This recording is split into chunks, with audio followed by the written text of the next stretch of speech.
د ننګرهار والي د ولسوالیو مرستیالانو ته د سیمایي چارو ښه والي او پراختیا سپارښتنې وکړې.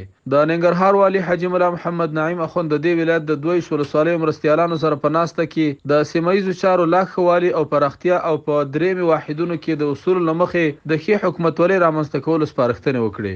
نوموړي د ولسوالیو مرستیالانو ته د اداري چارو د ښه سمبالښت، ولسونو سره د ښو اړیکو، امنیتي او خدماتي دستګاه سره د همغږۍ او همکارۍ او د شته امکاناتو له مخې د ښو خدمتونو وړاندې کولو سپارښتنې وکړې. هغه زیاته کړه چې ولسونه په ولسوالیو کې دي او باید د ولسوالیو مسؤلین له نږدې د خلکو ستونزې او مشکلات واوري او په حل کې ولایت مقام سره په همغږۍ اجرات ترسره کړي.